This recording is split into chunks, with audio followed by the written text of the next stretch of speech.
Shri K Sarankumar, അതായത് കോൺഗ്രസിൽ നിന്നുള്ള കൊഴിഞ്ഞുപോക്ക് നിങ്ങളൊരു വലിയ ആയുധമായി അല്ലെങ്കിൽ ഒരു വലിയ പ്രചാരണ വിഷയമായി തെരഞ്ഞെടുപ്പിന് ഉപയോഗിക്കുകയാണ് എങ്കിൽ കേന്ദ്ര സർക്കാരിന്റെ ദാക്ഷിണ്യത്തിലാണ്, കേന്ദ്ര സർക്കാരിന്റെ കരുതലിനുള്ളിലാണ് കേരളത്തിലെ ഭരണവും മുഖ്യമന്ത്രിയും ഒക്കെ നിലനിന്നു പോകുന്നത് എന്നുള്ളതാണ് കോൺഗ്രസിന്റെ മറുപടി. കോൺഗ്രസിൽ നിന്നുള്ള കൊഴിഞ്ഞുപോക്ക് ഒരു തെരഞ്ഞെടുപ്പ് മുദ്രാവാക്യമായിട്ട് CPM-ഓ LDF-ഓ ഉപയോഗിച്ചിട്ടില്ല. ഞാനും ഈ ചർച്ചയിൽ പറഞ്ഞില്ല. അത് പറഞ്ഞതാരാ? BJP-യുടെ പ്രതിനിധിയാണ്. BJP-യുടെ പ്രതിനിധി അത് പറയും. കാരണം ജനാധിപത്യത്തെ പണാധിപത്യം കൊണ്ട് കീഴ്പ്പെടുത്തിയാണ് കഴിഞ്ഞ 9.5 വർഷമായി അവർ ചെയ്തുകൊണ്ടിരിക്കുന്നത്. ഇപ്പോൾ കോൺഗ്രസിന്റെ പ്രതിനിധി എൻ്റെ സുഹൃത്ത് ഇവിടെ പറഞ്ഞാൽ അവസാനത്തെ ലാപ്പ് വരെ ഞാൻ അംഗീകരിക്കുകയാണ്. കേന്ദ്ര ഇൻവെസ്റ്റിഗേഷൻ ഏജൻസികളെ ഇത്രയധികം ദുരുപയോഗം ചെയ്ത ഒരു ഗവൺമെന്റ് ഇന്ത്യയുടെ ചരിത്രത്തിലില്ല. ഈ രാജ്യത്ത് ED രജിസ്റ്റർ ചെയ്ത അവസാനത്തെ 121 കേസ്, നേതാക്കന്മാർക്കെതിരായിട്ടുള്ള കേസ്, ആ 121 കേസിൽ 116 പ്രതിപക്ഷ നേതാക്കന്മാർക്കെതിരാണ്. അതായത് 96% പ്രതിപക്ഷ നേതാക്കന്മാരാണ്. കഴിഞ്ഞ 8-9 വർഷം ED എടുത്ത കേസ് 5422 കേസുകൾ. ആ കേസിൽ ശിക്ഷിക്കപ്പെട്ടത് വെറും 23 കേസാണ്. അതായത് ശിക്ഷാ നിരക്ക് 0.54%. 100 കേസെടുത്താൽ അതിൽ ഒരു കേസ് പോലും ശിക്ഷിപ്പിക്കാൻ കഴിയാത്ത ഈ രാജ്യത്തെ ഏറ്റവും വിശ്വാസമില്ലാത്ത ഏജൻസിയായി ED തരം താണിരിക്കുന്നു. അതും പോട്ടെ, കള്ളപ്പണം എന്ന രൂപത്തിൽ ഇവർ കണ്ടെത്തി എന്ന് പറഞ്ഞ് പത്രദൃശ്യ മാധ്യമങ്ങളിലൂടെ നമ്മൾ വാർത്ത വായിക്കാറുണ്ട്. ഈ രാജ്യത്ത് ED കണ്ടെത്തിയ കള്ളപ്പണത്തിൽ അത് കള്ളപ്പണമാണ് എന്ന് തെളിയിക്കാൻ 1% തുക പോലും കള്ളപ്പണമാണെന്ന് തെളിയിക്കാൻ കഴിയാത്ത ഏറ്റവും വിശ്വാസയോഗ്യതയില്ലാത്ത ലോകത്തിലെ തന്നെ ഏജൻസിയായി ED തരം താണിരിക്കുകയാണ്. ആ ED ആണ് ഇവർ ഇറങ്ങി തിരിച്ചിരിക്കുന്നത്. അപ്പോൾ 8ാമത് സമൻസ് ആണ് ഡൽഹി മുഖ്യമന്ത്രിക്ക് കൊടുത്തത്. തോമസ് ഐസക്കിന് കൊടുത്തു 5-6 സമൻസ്. ഓരോ സംസ്ഥാനത്തും കയറി ഇറങ്ങി കേന്ദ്ര ഇൻവെസ്റ്റിഗേഷൻ ഏജൻസികളെ ദുരുപയോഗം ചെയ്യുന്നു. NCP-യെ പിളർത്തി, ശിവസേനയെ പിളർത്തി, നാരായണ റാണെ, അതുപോലെ ഹേമന്ത വിശ്വ ശർമ്മ എല്ലാം നമ്മുടെ മുന്നിലുണ്ട്. കോൺഗ്രസ് ഇതെല്ലാം പറഞ്ഞു. അവസാനം പറയുകയാണത് കേരളത്തിൽ കണ്ടോ, കേരളത്തിലും ED. പക്ഷേ ഇവിടെ എന്തോ അങ്ങോട്ടും ഇങ്ങോട്ടും ബന്ധത്തിലാണ്. നിലപാടെടുത്ത നിലപാടായിരിക്കണം. വാളയാർ ചെക്ക് പോസ്റ്റിന് അപ്പുറത്തേക്ക് ഒരു നിലപാടും വാളയാർ ചെക്ക് പോസ്റ്റിന് ഇപ്പുറത്ത് മറ്റൊരു നിലപാടുമല്ല വേണ്ടത്.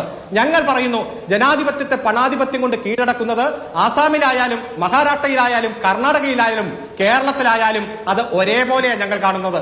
നിങ്ങളുടെ നേതാക്കന്മാരെ അടർത്തിയെടുക്കുമ്പോൾ വലിയ തരത്തിൽ ഇൻവെസ്റ്റിഗേഷൻ ഏജൻസിയെ ദുരുപയോഗം ചെയ്യുന്നതും വലിയ തരത്തിൽ പണം ഉപയോഗിക്കുന്നതും ഞങ്ങൾ നിശ്ചിതമായി വിമർശിക്കുന്നുണ്ട്. കാരണം ഇലക്ട്രിക് ബോണ്ടിലൂടെ 6577 കോടി രൂപ മേടിച്ച് പോക്കറ്റിലിട്ട് BJP-യുടെ നേതാവിന്റെ കയ്യിൽ. അതുകൊണ്ട് അവർക്ക് അത് എടുത്ത് കൃത്യമായിട്ട് വിനിയോഗിക്കാം. 2-3 കോടി അല്ലെങ്കിൽ 10-20 കോടി ഒരു MLA-ക്ക് കൊടുത്താലും 6577 കോടി രൂപ അവരുടെ കയ്യിലിരിക്കുകയാണ്. അതുകൊണ്ട് ഇവിടെ BJP നടത്തുന്ന ഈ അധാർമികമായിട്ടുള്ള രാഷ്ട്രീയത്തെ, പ്രതിപക്ഷത്തെയും ജനാധിപത്യത്തെയും തകർക്കാൻ വേണ്ടിയിട്ടുള്ള രാഷ്ട്രീയത്തെ ഒത്തൊരുമയോടെ നേരിടാൻ വേണ്ടിയിട്ടാണ് 29 കക്ഷികൾ ഒത്തൊരുമയോടെ ഒരു മനസ്സോടെ യോജിച്ചത്. 1-2 കക്ഷികളെ BJP വീണ്ടും അടർത്തിയെടുത്തു പോയി. അതിനുവേണ്ടി പരമോന്നത ബഹുമതിയായ ഭാരത രത്നത്തെ വരെ ദുരുപയോഗം ചെയ്തത് നമ്മുടെ മുന്നിലുണ്ട്. പക്ഷെ കഴിഞ്ഞ ഒരാഴ്ചയായി ഇന്ത്യ മുന്നണി കൂടുതൽ ഐക്യത്തോടെ സീറ്റ് ഷെയറിംഗ് ചർച്ചയൊക്കെയായി മുന്നോട്ട് പോവുകയാണ്. ചില സംസ്ഥാനങ്ങളിൽ സൗഹൃദ മത്സരം എന്ന രൂപത്തിൽ മത്സരിക്കേണ്ടി വരും.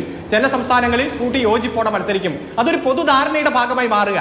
പക്ഷേ ഇൻവെസ്റ്റിഗേഷൻ ഏജൻസിയുടെ കാര്യം പറയുമ്പോൾ, അതുപോലെ സാമ്പത്തിക ഫെഡറലിസം തകർക്കുന്ന സാഹചര്യം വരുമ്പോൾ, ജനാധിപത്യത്തെ പണാധിപത്യം കൊണ്ട് കീഴടക്കുമ്പോൾ കേരളത്തിൽ മാത്രം വ്യത്യസ്തമായിട്ടുള്ള നിലപാട് സ്വീകരിക്കുന്നു. അത് ജനങ്ങൾക്ക് ബോധ്യമുണ്ട്. ഇപ്പൊ എന്തേ ഇത്രയധികം ആരോപണം ഈ ഗവൺമെന്റിനെതിരെ, സംസ്ഥാന ഗവൺമെന്റിനെതിരെ ഉന്നയിക്കുമ്പോൾ 5 സീറ്റ് ഉണ്ടായിരുന്ന പഞ്ചായത്ത് തെരഞ്ഞെടുപ്പ് 10 മാറി, UDF-ന്റെ പകുതിയായി മാറി, BJP-യുടെ എണ്ണം കുറഞ്ഞു.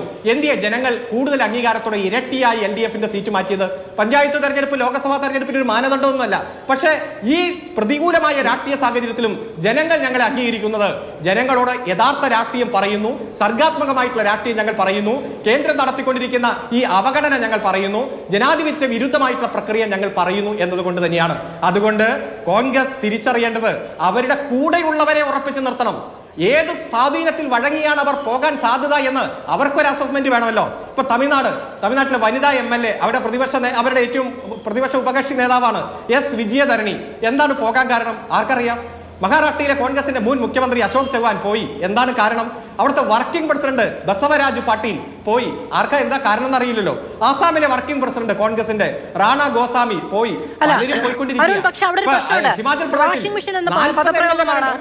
ഉപയോഗിച്ചത് അബിൻ പറയുന്നത് ചെറിയ ആരോപണങ്ങൾ ഇവർ തന്നെ ഉണ്ടാക്കുന്നു, എന്നിട്ട് ഇവർ തന്നെ അന്വേഷണം പ്രഖ്യാപിക്കുന്നു, നിലനിൽപ്പിന് വേണ്ടി ഭീഷണി ഉപയോഗിച്ച് ഏജൻസികളെ ഉപയോഗിച്ച് കൊണ്ടുപോകുന്നു എന്നുള്ളതാണ്. ഈ ഏജൻസികളെ ഉപയോഗിക്കുന്ന കാര്യത്തിൽ നിങ്ങൾക്കും എതിരഭിപ്രായമില്ലല്ലോ. അത് വാളയാറിന് അപ്പുറത്താണെങ്കിലും ഇപ്പുറത്താണെങ്കിലും. അപ്പൊ അതിന് വശംവദരായി പോവുകയാണ് ദേശീയ രാഷ്ട്രീയത്തിലായതുകൊണ്ട് കോൺഗ്രസ് MPമാരും MLA മാരും എന്നുള്ളതാണ് അബിന്റെ പോയിന്റ്. അതെ, ആ പോയിന്റ് വരുമ്പോൾ ഞാനൊന്ന് ചോദിച്ചിട്ട് ഇപ്പൊ അരുണാചൽ പ്രദേശ് 40 MLA കോൺഗ്രസിനുണ്ട്, 24 MLA BJPക്ക്. എത്ര അങ്ങോട്ടും ഇങ്ങോട്ടും ഒന്ന് രണ്ട് പോയാലും തുല്യം വരൂലല്ലോ വോട്ട്. തുല്യം വരുന്നു എന്ന് പറയുമ്പോൾ അത്രയ്ക്ക് പണമെറിഞ്ഞ ആളുകളെ മാറ്റി, അല്ലെങ്കിൽ ഇൻവെസ്റ്റിഗേഷൻ ഏജൻസി ഉപയോഗിച്ചുകൊണ്ട് വശംവദരാക്കി.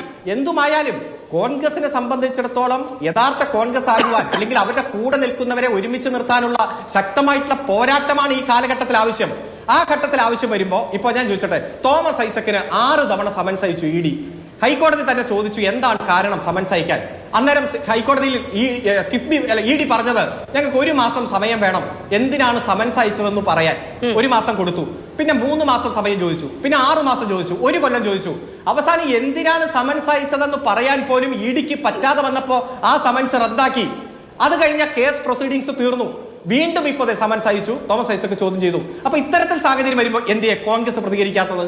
ഞങ്ങൾ ഈ രാജ്യത്ത് മൊത്തത്തിൽ ഇൻവെസ്റ്റിഗേഷൻ ഏജൻസികളെ ദുരുപയോഗം ചെയ്യുന്നതിനെതിരെ, അതുപോലെ തന്നെ സാമ്പത്തിക ഫെഡറലിസം തകർക്കുന്നതിനെതിരെ, രാജ്യത്തിന്റെ മതനിരപേക്ഷ കാഴ്ചപ്പാട് തകർക്കുന്നതിനെതിരെ ഒറ്റ മുദ്രാവാക്യം ഞങ്ങൾ മുന്നോട്ട് വയ്ക്കുകയാണ്. ഓരോ സംസ്ഥാനത്തും വ്യത്യസ്തമായിട്ടുള്ള കാഴ്ചപ്പാട് ഞങ്ങൾ എടുക്കുന്നില്ല. അതുകൊണ്ട് കോൺഗ്രസിനെ സംബന്ധിച്ചിടത്തോളം യഥാർത്ഥ കോൺഗ്രസായി മാറാൻ, പ്രത്യേകിച്ച് ഈ പ്രതിപക്ഷ മുന്നണികളുടെ ഐക്യനിരയെ കെട്ടുറപ്പോടെ നേരിടാൻ, അല്ലെങ്കിൽ മുന്നോട്ട് നയിക്കാൻ തയ്യാറാകേണ്ട സമയത്താണ്. അതുകൊണ്ട് ജാഗ്രതയോടെയാണ് മുന്നോട്ട് പോകേണ്ടത്. ഈ രാജ്യം നിലനിൽക്കണമോ എന്ന ഗൗരവമായിട്ടുള്ള ചോദ്യമാണ് നമ്മുടെ മുന്നിലുള്ളത്. ഇന്ത്യയുടെ ഭരണഘടന അസ്ഥിരപ്പെടണമോ അതോ ഈ രാജ്യമായി നിലനിൽക്കണമോ എന്ന ചോദ്യത്തിന് നമ്മൾ മറുപടി പറയണം. ഒറ്റ കാര്യം കൂടി, ഇപ്പൊ പ്രധാനമന്ത്രി പറഞ്ഞല്ലോ 2 അക്കം എന്ന്. അത് ചിലപ്പോൾ തെറ്റിപ്പോയതായിരിക്കും. ഈ കേരളത്തിൽ നിന്ന് 20 MPമാരുണ്ട്, 2 അക്കമാണ്. 20 MPമാരാണ് ഉള്ളത് എന്ന് പറഞ്ഞതായിരിക്കും. അല്ലാതെ കേരളത്തിൽ നിന്ന് ഒരു 2 അക്കം BJPക്ക് കിട്ടുമെന്ന് അത്ര പറയാൻ പറ്റിയ ഒരു എത്ര മികച്ച വിദ്യാർത്ഥിയാണെന്ന് വിശേഷിപ്പിച്ചാലും നടക്കില്ല. ഇവിടെ കൃത്യമായി ജനങ്ങൾക്ക് ബോധ്യമുണ്ട്, BJPയും സംഘപരിവാരും സൃഷ്ടിച്ചുകൊണ്ടിരിക്കുന്ന പ്രശ്നങ്ങൾ അത്ര ഗുരുതരമായിട്ടുള്ള പ്രശ്നമാണ് ഈ രാജ്യത്ത് എന്ന് ബോധ്യമുള്ള, നല്ല വിദ്യാഭ്യാസമുള്ള, ജനാധിപത്യ കാഴ്ചപ്പാടും ബോധ്യമുള്ള ജനതയാണ് കേരളത്തിൽ എന്നതുകൊണ്ട് വെറുതെ പനിക്കേണ്ട BJP എന്നതാണ് പറയാനുള്ളത്. ശരി.